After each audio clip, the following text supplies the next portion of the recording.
ರಾಜ್ಯ ಕಬ್ಬು ಬೆಳೆಗಾರರ ಸಂಘ ಹಾಗೂ ಕರ್ನಾಟಕ ಕಬ್ಬು ಬೆಳೆಗಾರರ ಸಂಘ ಮತ್ತು ವಿವಿಧ ಸಂಘಟನೆಗಳ ಸಮನ್ವಯ ಸಮಿತಿ ನೇತೃತ್ವದಲ್ಲಿ ಕಬ್ಬಿಗೆ ಬೆಲೆ ನಿಗದಿ ಮಾಡಲು ಬೃಹತ್ ಪ್ರತಿಭಟನೆ ಹಮ್ಮಿಕೊಳ್ಳಲಾಗಿದೆ ಎಂದು ರಾಜ್ಯ ಕಬ್ಬು ಬೆಳೆಗಾರರ ಸಂಘದ ಕಲಬುರಗಿ ಜಿಲ್ಲಾಧ್ಯಕ್ಷ ರಮೇಶ್ ಹುಗಾರ್ ತಿಳಿಸಿದ್ದಾರೆ. ಇಂದು ಸುದ್ದಿಗಾರರೊಂದಿಗೆ ಮಾತನಾಡಿದ ಅವರು, ರಾಜ್ಯದ ಕಬ್ಬು ಬೆಳೆಗಾರರಿಗೆ ಕಬ್ಬಿನ ಬೆಲೆ ನಿಗದಿ ಮಾಡದ ರೈತರಿಗೆ ವಂಚನೆ ಮಾಡುತ್ತಿರುವ ರಾಜ್ಯ ಮತ್ತು ಕೇಂದ್ರ ಸರ್ಕಾರದ ವಿರುದ್ಧ ನಾಳೆ ಅಫಜಲ್ಪುರ ತಾಲೂಕು ಸ್ವಯಂ ಪ್ರೇರಿತ ಬಂದ್ಗೆ ಕರೆ ನೀಡಲಾಗಿದೆ ಎಂದರು. ಮತ್ತು ಸಕ್ಕರೆ ಕಾರ್ಖಾನೆಗಳು ಕಬ್ಬಿಗೆ ಬೆಲೆ ನಿಗದಿ ಮಾಡಿದ ನಂತರವೇ ಕಬ್ಬು ಖರೀದಿಗೆ ಚಾಲನೆ ನೀಡಬೇಕು ಎಂದರು. ಇನ್ನು ನಾವು ರಾಜ್ಯದ ರೈತರಿಗೆ ನ್ಯಾಯ ಸಿಗುವವರೆಗೂ ನಮ್ಮ ಹೋರಾಟ ಮುಂದುವರಿಯುತ್ತದೆ. ಕೂಡಲೇ ಜಿಲ್ಲಾಡಳಿತ ಮತ್ತು ರಾಜ್ಯ ಸರ್ಕಾರ ಎಚ್ಚೆತ್ತುಕೊಂಡು ರೈತರಿಗೆ ಸಾಥ್ ನೀಡಬೇಕು ಎಂದು ಆಗ್ರಹಿಸಿದರು. ರೈತರು ರೋಡಲ್ಲಿ ಮರ್ಕೊಂಡು ಊಟ ಮಾಡ್ತಾ ಇದ್ದಾರೆ. ಇದು ಸರ್ಕಾರಕ್ಕೆ ಹಿಡಿ ಶಾಪ ಹಾಕ್ತಾ ಇದ್ದಾರೆ. ಸರ್ಕಾರ ಎಚ್ಚೆತ್ತುಕೊಳ್ಬೇಕು.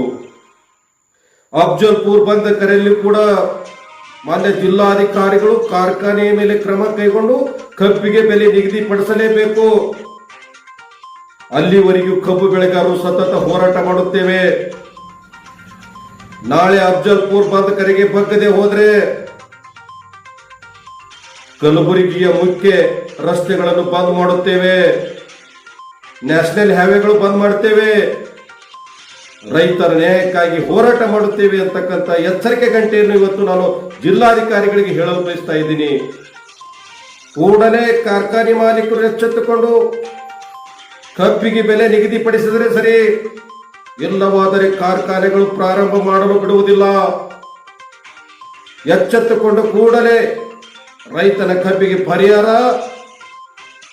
ಸೂಕ್ತವಾದ ಬೆಲೆ ನಿಗದಿಪಡಿಸಲೇಬೇಕು ಅಂತಕ್ಕಂಥದ್ದು ಇವತ್ತು ನಮ್ಮ ಆಗ್ರಹವಾಗಿದೆ. ಧನ್ಯವಾದಗಳು. ರಮೇಶ್ ಹುಗಾರ್, ಜಿಲ್ಲಾಧ್ಯಕ್ಷರು.